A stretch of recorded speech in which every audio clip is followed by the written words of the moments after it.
Mungkin barangkali pemirsa ingin tahu Ustaz, perjalanan gimana ya? Ustadz Sofyan belajar ilmu hadis di Madinah. Bisa diceritakan sedikit Ustaz? Ya, barakallahu fiik Ustaz Ami atas pertanyaannya dan pada para pemirsa sekalian ya.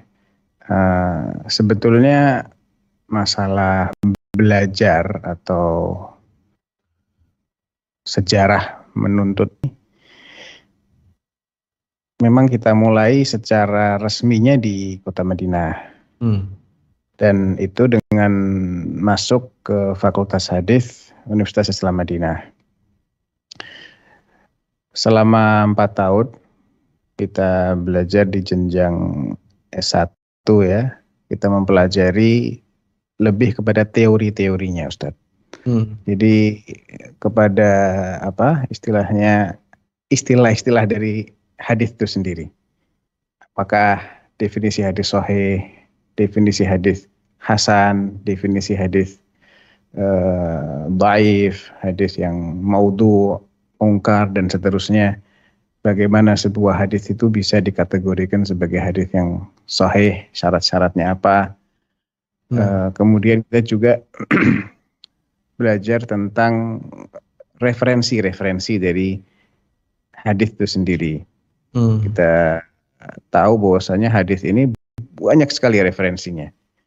Baik untuk kita jadikan sebagai dalil seperti kitab-kitab Sahihain, Sunan yang 4, dan yang lainnya, Musnad Imam Ahmad, Muwatta Imam Malik, Sunan Ad-Darimi dan yang lainnya, ataupun kitab yang sifatnya memuat biografinya para perawi hadis.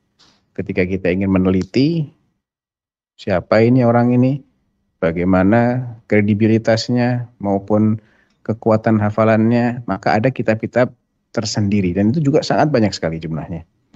Ditambah lagi kitab-kitab syarah hadis yang menjelaskan kandungan sebuah hadis. Itu kita pelajari juga secara global. Kemudian ada yang namanya materi jarah wa ta'dil.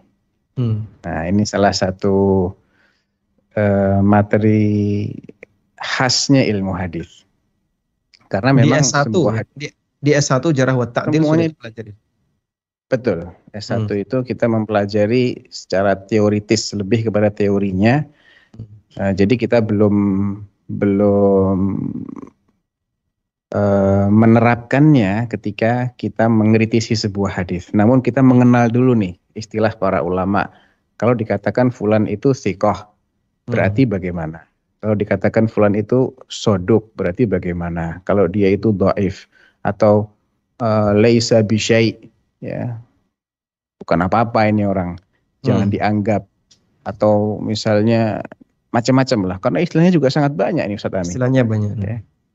Dan terkadang ulama-ulama yang istilahnya kita adalah nuqadul hadis, yang menyaring hadis Nabi, mengkritisi ini bukan dalam pengertian negatif ya. Bukan yang sudah valid kemudian dikritik, bukan. Justru kritiknya ini dalam rangka menguji validitas, memastikan validitas. Validitas ya. Iya, bukan misalnya ini sudah jelas-jelas sahih kok dikritik, bukan begitu. Jadi para ulama ini ada yang memang ketika mengkritisi seorang perawi itu memiliki istilah khusus. Yang kalau kita lihat sepintas arahnya itu tidak seperti yang kita pahami. Nah, ini juga kita pelajari. Ya, kita pelajari seperti Imam Bukhari misalnya. Imam Al-Bukhari ini punya istilah-istilah khusus, bagi beliau itu artinya kritikan yang cukup pedas. Tapi kalau kita terjemahkan letterlek biasa-biasa aja. Nggak seberapa gitunya ya. Ini kita pelajari dalam materi jarah wa ta'dil.